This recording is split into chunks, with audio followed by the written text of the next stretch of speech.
Hi everyone, welcome back to the another video of Engineers Academy. So guys, over here in the today's video we are going to learn about the elementary particles, the fundamental particles in particle physics.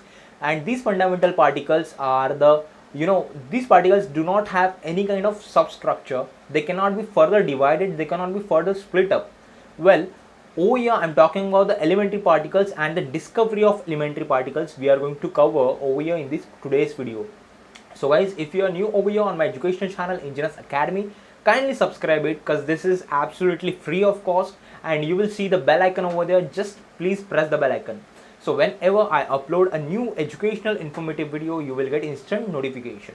So guys, without wasting any time, let's begin with the today's topic, that is nothing but the fundamental particles in particle physics and its discovery.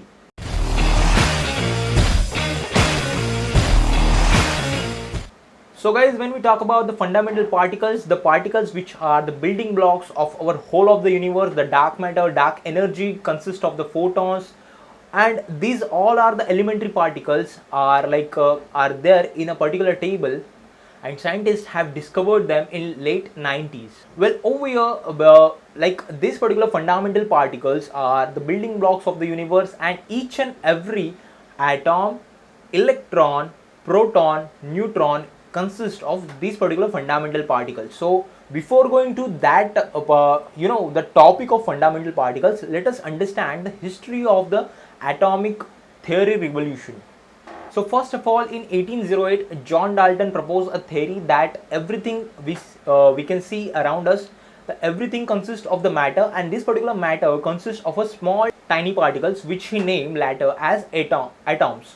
The meaning of the atom is the particle that cannot be further divided or unable to cut. So these atoms are, primarily they think that these atoms were the building blocks of all of the necessary things in the universe, in the planet. So there will be a different atom for different elements, and this atom forms a molecule. So that was the proposed theory by Mr. John Dalton in 1808. So along with this theory, in 1897, Joseph Thomson, he conducted a cathode ray experiment in his laboratory, and he found that there is in atom, it is having a structure, and he discovered electrons. In 1904, he proposed a model, he proposed a theory of plum pudding. Like over here, in case of the plum pudding, the black dots he named as that of electrons, and these particular electrons consist of the negative charge, and this particular negative charge he observed in his cathode ray experiment.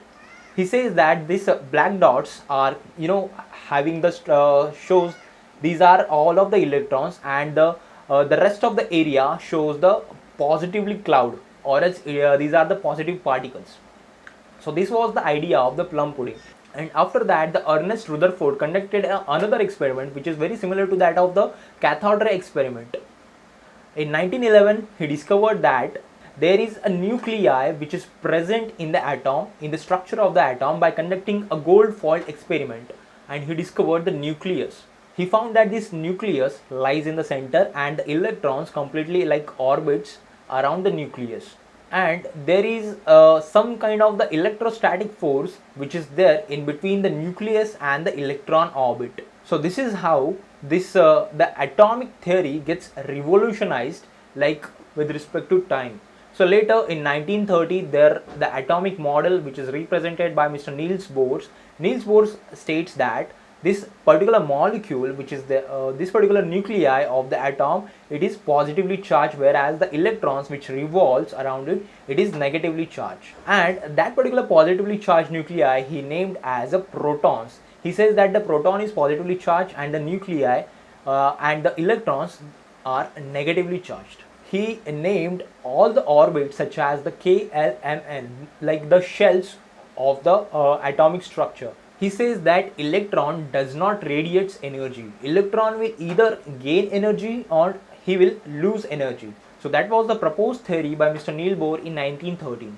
And then later in 1932, Sir James Chadwick, he observed that in nuclei there are protons, and he also observed the other particle which is he named as a neutral particle as neutrons.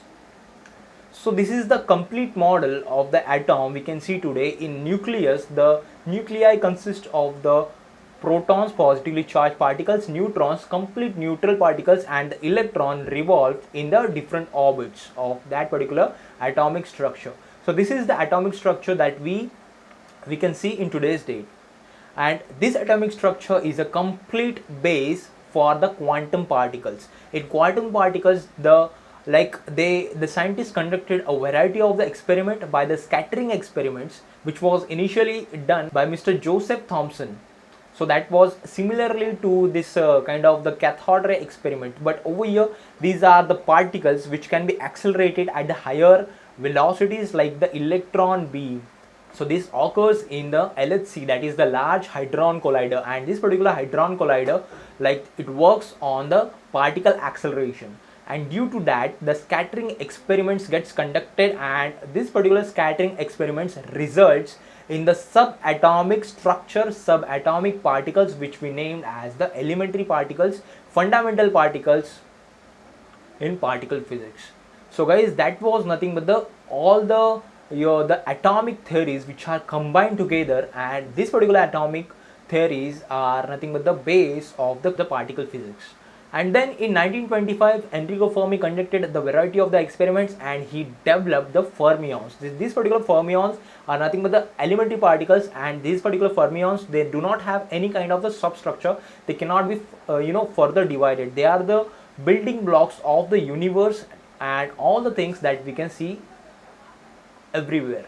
So first of all, now let's talk about this, how this particular discovery takes place, what is nothing but the scattering experiment, and what is the result of this particular scattering experiment. So guys, let's take a closer look at the scattering experiment. So in order to understand the scattering experiment, first of all, let's see how can we see all the objects around us. Like light particles, or as the rays of light will impart on that particular object, okay. Those light particles will reflect back in your eyes. Your eyes will be the processor, or else we can call it as the detector of that particular light. A particular light will be having a certain wavelength, and with respect to those particular wavelengths, we can see that everything around us, our eyes detects that object in the presence of light. So over here, those microparticles, or as we can call it as elementary particles, can be detected when the electron beam gets imparted with a higher velocity, the accelerated beam of the electrons.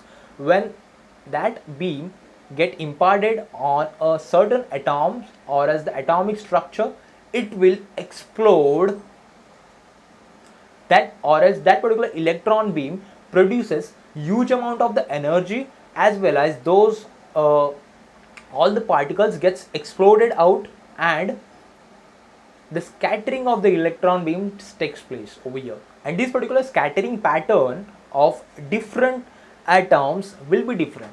This particular scattering pattern will reveal the inner substructure of the atom.